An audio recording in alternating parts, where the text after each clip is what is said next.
شرکت کی تھی۔ محمد صلی اللہ علیہ وسلم کی فائنینشیل اسٹیٹس یعنی آپ کی معاشی حالت، اب آپ جوان ہو گئے تھے، بالغ ہو گئے تھے، بالغ ہونے کے بعد ان کے یہاں غیرت ہوتی تھی، بیٹھ کر کے وہ نہیں کھاتے تھے، کچھ نہ کچھ کرتے تھے۔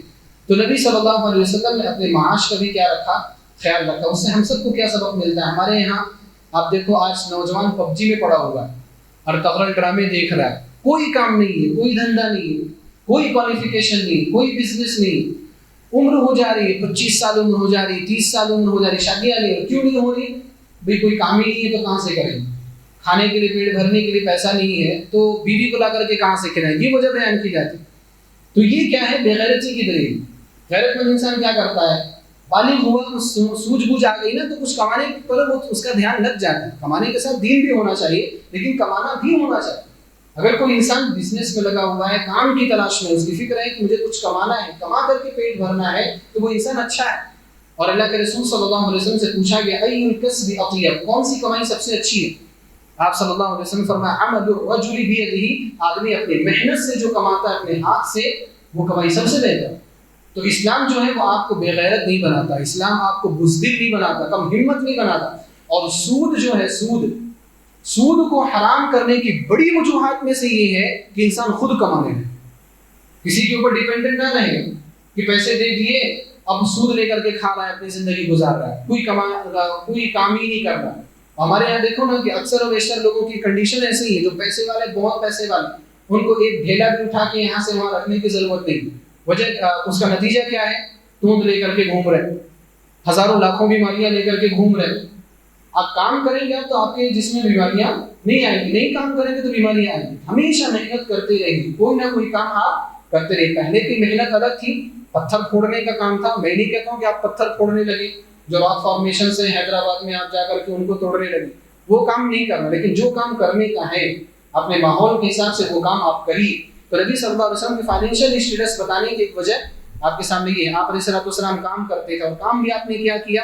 آپ نے بنو سعد کی بکریاں چرائی۔ ابھی میں نے جو واقعہ بیان کیا سینے کو چاک کرنے والا، وہ واقعہ کب پیش آیا؟ بکریاں چراتے ہوئے ہی پیش آیا۔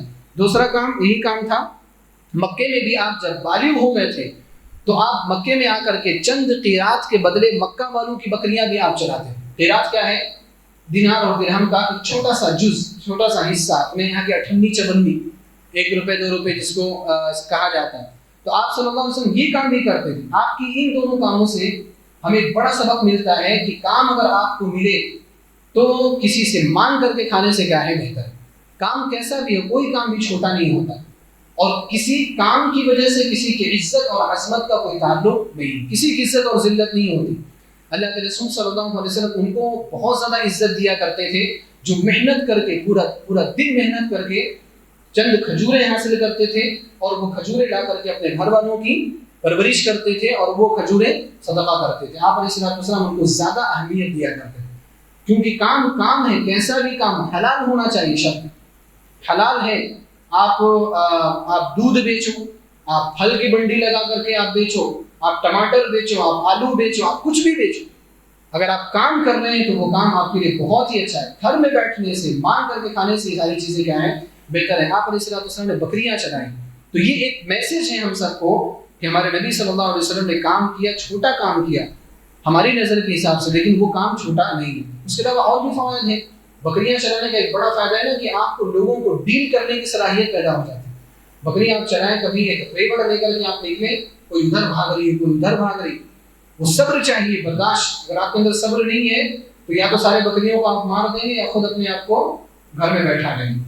تو اس لیے صبر کی ضرورت ہے، ادھر سے بھاگیں، ادھر سے اس کو ہکال کر کے آپ کو ریوڑ میں لا کر کے رکھنا ہے۔ تو نبی صلی اللہ علیہ وسلم جو بکریاں چراتے تھے اس کی ایک وجہ یہ بھی تھی۔ 25 سال کی عمر میں جب آپ پہنچے، بکریاں چرانے سے ایک اسٹیپ آپ آگے بڑھے، ایک قدم اوپر گئے، تو 25 سال کی عمر میں خدیجہ رضی اللہ تعالی عنہا کی تجارت میں آپ نے حصہ لیا۔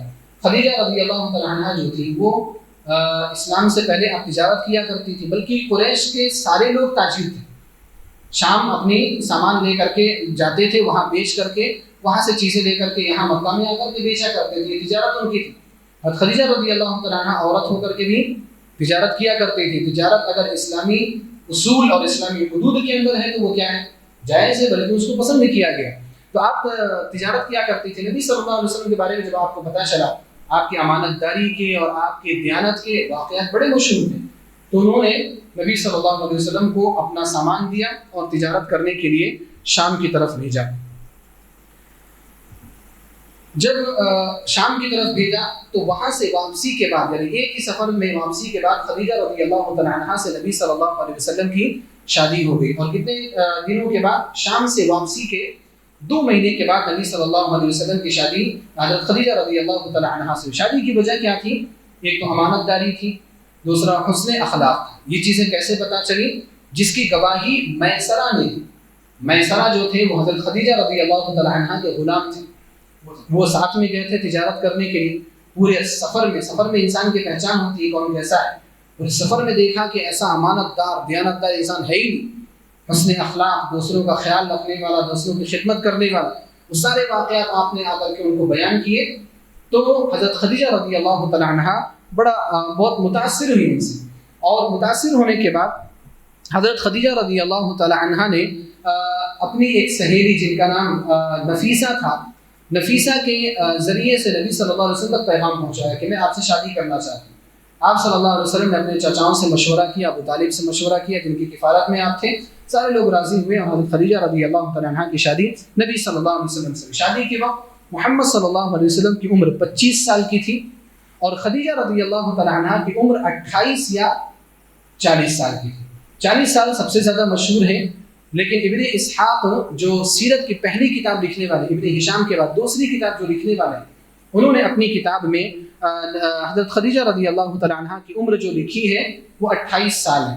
لیکن زیادہ جو مشہور ہے سیرت کے واقعات میں، سیرت کے روایات میں، وہ یہ کہ آپ کی عمر جو تھی وہ 40 سال کی تھی. حضرت خدیجہ رضی اللہ تعالی عنہا نبی صلی اللہ علیہ وسلم کی وہ بیوی ہے جو آپ کے ساتھ ہمیشہ رہی. اور جب تک آپ تھیں نبی صلی اللہ علیہ وسلم نے کوئی دوسری شادی نہیں کی. کسی دوسری شادی کی ضرورت بھی آپ صلی اللہ علیہ وسلم کو نہیں تھی. اور جتنی بھی اولاد ہیں سوائے ایک بیٹے ابراہیم کے، ساری اولاد حضرت خدیجہ رضی اللہ تعالیٰ عنہ سے. اولاد کون ہے؟ قاسم سب سے پہلے بیٹے ہیں، اس کے بعد پیدا ہونے والی زینب ہیں. زینب جن کی شادی ابو العاص بن ربیع سے ہوئی تھی. تیسری جو اولاد ہے دوسری بیٹی رقیہ. اس کے بعد ام کلثوم. رقیہ اور ام کلثوم دونوں کی شادی حضرت عثمان بن عفان رضی اللہ تعالی عنہ سے ہوئی تھی. اس کے بعد فاطمہ ہے. فاطمہ نبی صلی اللہ علیہ وسلم کی سب سے چہیتی بیٹی، حضرت علی رضی اللہ تعالی عنہ کی زوجہ محترمہ. اور اس کے بعد ایک بیٹے اور پیدا ہوئے تھے جن کا نام عبداللہ تھا. ان کا لقب طیب اور طاہر تھا. عبداللہ کا لقب جو تھا وہ طیب اور طاہر تھا. تو کل ملا کر کے یہ 6 اولاد ہیں: قاسم، زینب، رقیہ، ام کلثوم، فاطمہ اور عبداللہ. جتنے بھی آپ کی اولاد ہیں نبی صلی اللہ علیہ وسلم کی، ابراہیم کو بھی ملا کر کے، ابراہیم ماریہ قبطیہ کے پیٹ سے پیدا ہوئے تھے سن 8 ہجری میں، ان کو ملا کر کے جتنی بھی اولاد ہیں سب کی وفات نبی صلی اللہ علیہ وسلم کی زندگی میں ہو گئی تھی، سوائے حضرت فاطمہ رضی اللہ تعالیٰ عنہ. حضرت فاطمہ رضی اللہ تعالیٰ عنہ کی وفات 6 مہینے کے بعد، نبی صلی اللہ علیہ وسلم کی وفات کے 6 مہینے کے بعد ہوئی. محمد صلی اللہ علیہ وسلم خدیجہ رضی اللہ تعالیٰ عنہ کے گھر پر رہے. شادی کے بعد آپ انہی کے گھر میں شفٹ ہوئے تھے. ابو طالب کے گھر میں آپ نہیں رہتے تھے کیونکہ حضرت خدیجہ رضی اللہ تعالیٰ بہت مالدار تھی، ان کی تجارت بھی سنبھالنا تھا، تو آپ ان کے گھر میں ہی رہا کرتے تھے. ہجرت تک آپ علیہ الصلوۃ والسلام وہیں رہے. بعد میں عقیل بن ابی طالب نے اس گھر کو لے لیا تھا. یعنی جب نبی صلی اللہ علیہ وسلم ہجرت کر کے وہاں سے نکلے تو عقیل بن ابی طالب نے، جو آپ کے چچا زاد بھائی تھے، ابو طالب کے بیٹے تھے، اس گھر کو انہوں نے لے لیا تھا اور وہاں پر وہ رہنے لگے تھے. آج کے درس میں ہم انشاءاللہ انہی باتوں پر اکتفا کریں گے اور اس کے بعد یہاں سے آگے کے جو واقعات ہیں نبوت سے پہلے کے انشاءاللہ وہ آپ کے سامنے بیان کریں گے. اللہ رب العالمین سے دعا ہے کہ الہ العالمین تو ہم سب کو اس بات کی توفیق عطا فرما کہ نبی صلی اللہ علیہ وسلم کی سیرت کو صحیح طور پر ہم سمجھیں، اس میں جو عبرتیں اور نصیحتیں ہیں ان سے ہمیں فائدہ اٹھانے کی توفیق عطا فرما. آمین. وآخر دعوانا الحمدللہ رب العالمین. سوالات اگر آپ کے ہیں تو کر سکتے ہیں.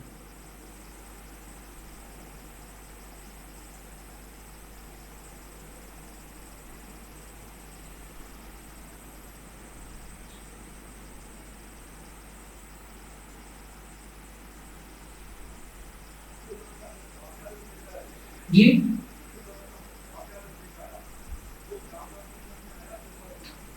وہ 4 سال کی عمر میں آئے. صحیح بات نہیں ہے 4 سال کی عمر میں. اصل میں اس میں ایک چیز ہے کہ 2 سال تک حلیمہ سعدیہ نے آپ کو دودھ پلایا تھا، پھر بیچ میں آپ کو واپس کرنے گئی تھی.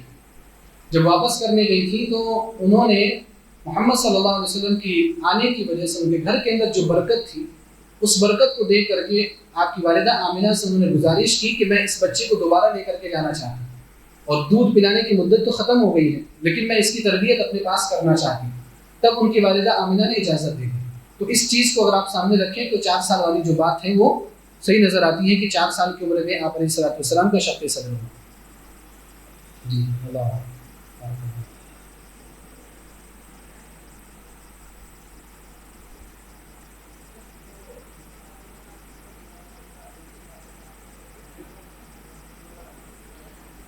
اللہ جزائے خیر بھی. اچھا سوال ہے کہ جو نکالا گیا جو شق صدر یعنی سینے کو چاک کر کے جو دھلا گیا، تو اس کی حکمت کیا ہے، اس کی وجہ کیا ہے؟ بعض جو غیر مسلمین ہیں وہ اس واقعے پر یہ اعتراض کرتے ہیں، بعض مسلمانوں نے بھی اعتراض کیا کہ نبی صلی اللہ علیہ وسلم ہمارے لیے آئیڈیل نہیں ہو سکتے.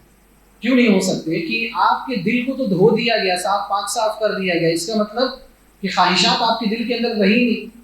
جب خواہشات نہیں رہی تو ہمارے لیے آئیڈیل کیسے ہو سکتے ہیں؟ ہمارے اندر خواہشات ہیں، یہ بھی کرنا ہے وہ بھی کرنا ہے، ہر غلط کام کی خواہش ہمارے دماغ میں ہے، وسوسے آتے رہتے. اور نبی صلی اللہ علیہ وسلم سے وہ چیز ختم ہو گئی تو وہ ہمارے لیے آئیڈیل کیسے ہو سکتے ہیں؟ تو یہ سوال غیر مسلمین کی جانب سے کیا جاتا ہے. اس کا جواب یہ ہے کہ یہ جو بات کہی جاتی ہے نا کہ خواہشات نکال دی گئی، اس بات کا تذکرہ تو کہیں نہیں. کسی بھی روایت میں ایسا نہیں ہے کہ نبی صلی اللہ علیہ وسلم کی خواہشات کو نکال دیا گیا. دراصل جو شق صدر کا واقعہ ہوا ہے اتفاقیہ طور پر تو 2 مرتبہ ہوا ہے.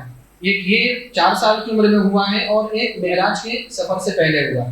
اختلاف کو اگر آپ دیکھیں تو بعض لوگوں نے 4 مرتبہ بھی کہا ہے کہ 4 مرتبہ آپ کے سینے کو چاک کیا گیا. پہلا یہ جو 4 سال کی عمر میں، دوسرا 12 سال کی عمر میں، اور تیسری مرتبہ جب آپ نبی بنائے جا رہے تھے یعنی 40 سال کی عمر میں، اور چوتھا جو واقعہ ہوا وہ معراج کے وقت ہوا. تو ان ساری چیزوں کو اگر ملائیں تو اس سے یہ پتہ چلتا ہے کہ شق صدر کے واقعے کی حکمت یہ ہے کہ آپ صلی اللہ علیہ وسلم کو بعد میں آنے والے واقعات کے لیے ریڈی کیا جا رہا تھا، تیار کیا جا رہا تھا. کیونکہ آپ دیکھیں نبوت جو ہے، نبوت کا بوجھ ایسا بوجھ ہے کہ اس کو ہم اور آپ برداشت نہیں کر سکتے. آپ صلی اللہ علیہ وسلم کے اوپر جب وحی آتی تھی کأنہ سلسلۃ علی صفوان، کانوا سلسلۃ علی صفوان کے لفظ حدیث میں، کہ گویا کہ ایسی آپ کی کیفیت ایسی ہوتی تھی نا جیسے کوئی چکنا پتھر ہو اور لوہے کی زنجیر اس پر تیزی سے ماری جا رہی، تو کس طرح سے خطرناک آواز نکلتی ہے جو کان کے پردے پھاڑ سکتی ہے، دل کی ترتیب کو بگاڑ سکتی ہے. وہ ایسی آواز ہوتی تھی. جب وہ نازل ہوتی تھی تو مسلسل نبی صلی اللہ علیہ وسلم کے اوپر یہ کیفیت ہوتی تھی. اور سخت سردی کے موسم میں بھی آپ پسینے ہو جاتے تھے، پسینے میں شرابور ہو جاتے تھے جب وحی آتی تھی. اسی لیے اللہ رب العالمین نے سورہ مزمل میں کہا اِنَّا سَنُلْقِي عَلَيْكَ قَوْلًا ثَقِيلًا، کہ نبی صلی اللہ علیہ وسلم ہم آپ کے اوپر ایک بھاری بات نازل کریں. بھاری بات سے مراد کیا ہے؟ قرآن کریم. یہ جب اس کو وحی کیا جاتا تھا اس قرآن کو تو وہ آسان نہیں تھا. اب یہ ہم جیسے لوگ یعنی کامن لوگ اس چیز کو برداشت نہیں کر سکتے، لہٰذا آپ علیہ الصلوۃ والسلام کو اس کے لیے ریڈی کیا جا رہا تھا، آپ کو تیار کیا جا رہا تھا. اسی طرح سفر معراج میں جو آپ کا شق صدر کیا گیا، آپ کو ظاہر سی بات ہے آج کے دور میں یہ چیزیں سمجھنا بہت آسان ہے. کوئی اسپیس میں جا رہا ہے، کوئی کہیں جا رہا ہے. اسپیس میں جانے والوں کو ایک اسپیشل ٹریننگ دی جاتی ہے. آج کل اسپیس کا سفر بھی شروع ہوا ہے، شروع کرنے کی کوشش کر رہے ہیں لوگ کہ آپ بھی جا کر کے اسپیس میں سفر کر کے آ سکتے ہیں.